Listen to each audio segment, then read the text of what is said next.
तो जी हाँ छात्रों, आपका स्वागत है आज के इस वीडियो में। और आज के इस वीडियो में हम आपको यहाँ पे प्रोजेक्ट कार का आपका कक्षा 7वीं का विषय आपका हिंदी का प्रॉपर आपको सॉल्यूशन आपको देने वाले हैं। त्रैमासिक आकलन आपको जो यहाँ पे आपका त्रैमासिक का पेपर हुआ है, उसके बाद आपको यहाँ पे 10 अक्टूबर तक में आपको यहाँ पे प्रोजेक्ट कार आपको लिख कर आपको जमा करना पड़ेगा।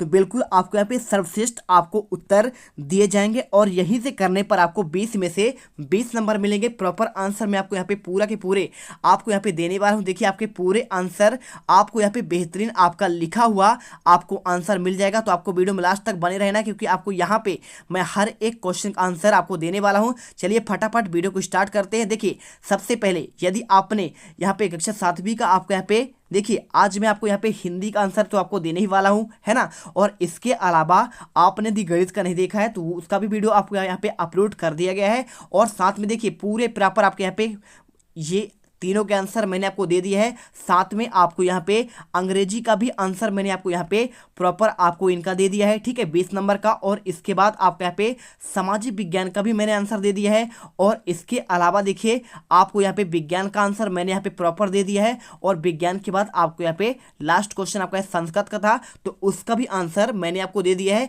और यहाँ पर आज मैं आपको इन दो क्वेश्चन का आपको डिस्कस करने वाला हूँ आपका हिंदी का, ठीक है। पहला क्वेश्चन, आपके क्षेत्र में प्रचलित आपके 10 पारंपरिक खेलों की सूची बनाइए और आपको छत्तीसगढ़ के त्योहारों में इन खेलों का क्या महत्व है आपको बताना है, ठीक है। तो चलिए फटाफट इनके आंसर करते हैं। और जो भी छात्र यहाँ पे पहली बार विजिट कर रहा है, वीडियो को दिल से लाइक करिए। देखिए पहला आपका यहाँ पे कौन सा खेल होता है, आपको उत्तर में लिखना है आपका बित्ता कूद, ठीक है। यहाँ पे देखिए क्या लिखा है, यहाँ पे बित्ता कूद छत्तीसगढ़ के प्रचलित लोक खेलों में एक प्रचलित खेल है। बित्ता कूद ऊंची कूद का ही एक आपका रूप है। इन खेलों में दो दो की जोड़ी आपका सिंगल भी खेला जाता है और यह जोड़ी बैठकर और पैर और बित्ते की वजह से ऊंचाई को बढ़ाते हैं और बाकी जोड़ी बारी बारी से उस ऊंचाई को कूदते हैं। यदि किसी के एक साथी कूद नहीं पाता या कूदते समय टच हो जाता है, उसका साथी उसके बदले में कूदता है। यदि उस ऊंचाई को पार कर लेता है तो अगला राउंड चलता है और यह पार नहीं कर पाते तो उन्हें दाम देना पड़ता है, ठीक है। चलिए अब इसके बाद दूसरा क्या है आपका डंडा कोलाल, ठीक है। अब डंडा कोलाल क्या है, देखिए डंडा कोलाल में गांव के चरवाहा बच्चों का खेल है और इस खेल में कम से कम 3 से 10 तक की संख्या में खेला जाता है। इस खेल को खेलने के लिए निर्धारित स्थान पर बारी बारी से झुककर अपने दोनों टांगों के बीच में डंडे की ताकत लगाकर फेंकना होता है और जिसका डंडा कम दूरी तक जाता है उसे दाम देना पड़ता है। चलिए फिर हारने वाले अपने दोनों हाथों को ऊपर उठाकर डंडे के हाथ में रखता है और बाकी लोग पीछे पीछे उसके डंडे को अपने डंडे से फेंकते हैं और दूर ले जाते हैं। डंडे को फेंकते समय फेंकने वाले निर्धारित चीज जैसे आपका पत्ती कंकड़ और छूना होता है। दाम देने वाला उन व्यक्ति को छूने का प्रयास करता है जो उसके डंडे को अपने डंडे से फेंकता है। यदि फेंकने वाले को निर्धारित वस्तु को नहीं छू पाता तो दाम देने वाला उसे छू लेता है और उस जिसको छूता है उसे दाम देना पड़ता है, ठीक है। अब चलिए इसके बाद आपका तीसरा आता है पत्थर, देखिए परी अमृत अमृत विष, ठीक है। ये पत्थर परी विष ये दोनों खेल एक ही हैं, इसमें कोई अंतर नहीं है। जिसमें दोनों पारी होता है, किसी को छूकर पत्थर या विष बोलता है, ऐसी स्थिति में पत्थर जैसे खड़ा रहना होता है और उसका अन्य साथी भी परी अमृत छूकर खेलते हैं। देखिए ये खेल बहुत फेमस है, आप जानते होंगे। और इसके अलावा एक आपका है पे गिल्ली डंडा, तो गिल्ली डंडा तो हर बच्चा ही खेला होगा, ठीक है। तो गिल्ली डंडा गांव के बच्चों का आपका पसंदीदा खेल है और इस खेल में सिंगल जोड़ी या फिर दोनों तरीकों से खेल सकते हैं। इस खेल में खेलने के लिए एक लकड़ी का डंडा और लकड़ी का एक गिल्ली होता है और एक बड़े गोल के अंदर डंडे की सहायता से गिल्ली को मारा जाता है और जिसकी गिल्ली सबसे दूर दूर पर जाती है उसे दाम देना होता है। हारने वाले को गिल्ली को फेंककर गोले के अंदर डालना होता है। इधर जितना डंडे पर गिल्ली को रोकता है, गोला में उतनी गिल्ली आने पर खेल शुरू होता है और आपको यहाँ पे आंसर करना है। इसके बाद पांचवा देखिए आपको गोटी, गोटी यानी आपका पचवा, ठीक है। देखिए आपको यहाँ पे 5 गोटी होते हैं। इस खेल को ज़्यादातर लड़कियाँ खेलती हैं और इस खेल के 2 तरीकों से खेल जाता है। कौन कौन से देखिए आपको यहाँ पे बैठकर खेल जाता है। बहुत सारे कंकड़ को बिखेर कर बारी बारी से बिनते हैं। सभी कंकड़ एक एक बार बिना जाता है और बिनते समय कोई दूसरा हिल गया तो जितना कंकड़ हिल रहा है उसको दूसरे को देना पड़ता है और दूसरे से हिलाकर पहले वाले को देना पड़ता है। आपको ये आंसर कर देना है, बिल्कुल आपका बहुत ही प्यारा आंसर है। और इस आंसर करने पर आपको इसके बाद देखिए आपको यहाँ पे आता है छठा नंबर। छठा नंबर इसमें क्या है आपका खेल आपका फल्ली है। चलिए आपको फल्ली के बारे में बताते हैं। उसके पहले पहली बार आए हैं तो वीडियो को लाइक कर दीजिए। देखिए इस खेल को 5 लोग मिलकर खेलते हैं और बीच में खपरेल का टुकड़ा रखा होता है जिसे बचाते हुए पारी वालों चारों ओर तरफ की फल्ली बोलते हुए पूरा करता है और इसी बीच में चारों खाने में खिलाड़ी उसे खपरेल को चुराकर अन्य 3 साथियों को बांटते हैं और यदि दाम देने वाले को छू लेता है तो उसे दाम देना पड़ता है। इसके बाद आपका 7वां पॉइंट नंदी पहाड़ अंधियारी अजोरी। ठीक है, आपको ये खेल यहाँ पे दिया है। नंदी पहाड़ी खेल का सामूहिक खेल है और इस खेल में जितना अधिक संख्या में खिलाड़ी रहते हैं उतना ज़्यादा खेल में मजा आता है। इस खेल को खेलने के लिए ऊंचा और नीचा स्थान होना आवश्यक है। नीचे स्थान नदी और ऊपर वाला स्थान पर पहाड़ कहलाता है। पारी से पूछा जाता है नंदी लेबे या पहाड़ लेबे, या फिर नंदी कहता है तो सभी पहाड़ वाले स्थान पर जाना होता है और यदि नंदी बोलता है तो नीचे वाले स्थान पर जाना पड़ता है। ठीक है, और इसके बाद देखिए आपका यहाँ पे खीला मार। देखिए आपको ये 8वां खेल है। यहाँ पे क्या दिया गया है आपको खीला मार के बारे में, चलिए आपको बताते हैं। यहाँ पे खीला मार खेल एक क्या लिखा है यहाँ पे, छोड़कर सभी बारी बारी से मारकर जमीन पर गड़ाते हैं। ठीक है, और इसके बाद सभी आसपास छिप जाते हैं।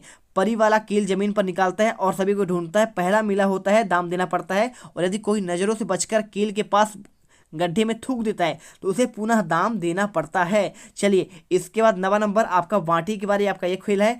कंचा को ही बांटी कहते हैं। ठीक है, और इस खेल में कई तरह का खेल जाता है। 10, 20, 30, 100 गिनकर आपको एक दूसरे में बंटी को मारते हैं। जिसका जितना जल्दी 100 हुआ वह जीत जाता है और नहीं तो हार जाता है। ठीक है, फिर कदम से नापकर बांटी को दूर रखता है और सभी बंटी आपका निशान लगाते हैं। ठीक है, चलिए इसके बाद क्वेश्चन आपका 10, अब देखिए 10वां पॉइंट आपका पे भौरा खेल, और इसको कैसे खेलते हैं चलिए आपको बताते हैं।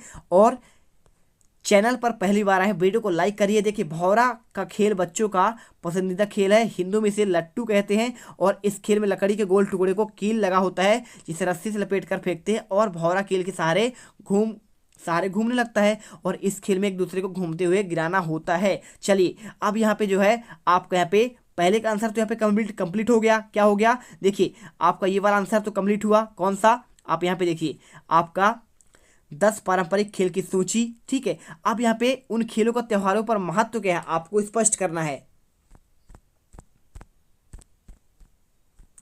चलिए अब आपको यहाँ पे क्या लिखना है, आपका पारंपरिक खेलों पर आपका क्या महत्व है छत्तीसगढ़ के आपके जो पारंपरिक खेल हैं। देखिए आपको यहाँ पे सिंपल सा लिखना है, छत्तीसगढ़ की लोक संस्कृति में अत्यंत आकर्षक है।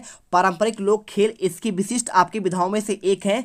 पारंपरिक लोक खेल वह खेल है जिनकी परंपरा हजारों वर्ष पुरानी होती है और यह खिलाड़ियों के मनोरंजन हेतु खेलते खेलते एक पीढ़ी से दूसरी पीढ़ी को हस्तांतरित होते हैं। जिनके लिए ना खिलाड़ी शब्द अनिवार्य है बल्कि ना ही इनमें प्रशिक्षण होता है। इन्हें हम जन जन का खेल या ग्रामीण खेल भी कहते हैं और जन साधारण द्वारा आपको यहाँ पे इनमें देखिए ना तो इनका प्रशिक्षण होता है, इन्हें हम जन जन खेलों के रूप में आपको खेला जाता है। जन साधारण द्वारा आपको सहज रूप से खेले जाने वाले कारण इनमें सामग्री और खिलाड़ियों की संख्या आपका सुनियोजित ना तो आपका त्वरित होता है, उपलब्धि के आधार पर तय होती है। लोक खेलों में स्वास्थ्य मनोरंजन अनुभूति खिलाड़ियों का आपका लक्ष्य होता है और किसी प्रकार का पुरस्कार या उपलब्धि नहीं होता है। देखिए पारंपरिक लोक खेलों की सामग्री में विशेष आपका महत्व नहीं दिया जाता और जिन खेलों में सामग्री का प्रचलन मिलता है वह भी सरलता से आपका उपलब्ध हो जाने वाली सामग्री पर ही आपका केंद्रित होता है। तो आपको ये चीज़ें आपको महत्व के रूप में आपको यहाँ पे लिख देने हैं। इसके अलावा आप यहाँ पे कुछ आगे और लिख सकते हैं। देखिए आपको ये वाला पॉइंट भी आप यहाँ पे चाहे तो आप अच्छे से कर लीजिए। आप इसका देखिए अच्छे से पूरा ले लीजिए स्क्रीनशॉट और आंसर आपको यहाँ तक कर देना है। बिल्कुल बहुत ही बेहतरीन तरीके से आपको यहाँ पे इसके महत्व के बारे में आपको यहाँ पे प्रॉपर आपको आंसर दे दिया गया। और यदि आपने इतना कर लिया तो आपको यहाँ पे 20 में से 20 नंबर आपको पूरे मिल जाएंगे, आपके एक भी नंबर नहीं कटने वाले हैं। चलिए मिलते हैं आपको नेक्स्ट वीडियो पर। वीडियो अच्छी लगे वीडियो को दिल से लाइक करिएगा, साथ में चैनल को सब्सक्राइब जरूर कर लीजिएगा। अब तुम लोग गलती से अगर नए हो तो सब्सक्राइब करो, वो जो लाल वाला बटन है उस पर अपने जीजा जी फेंक के मारो या फूफा जी, मुझे नहीं पता, बस क्लिक हो जाना चाहिए। अब मैं भी जा रहा हूं, मुझे मुठिया पेलने जाना है। बाय। वो है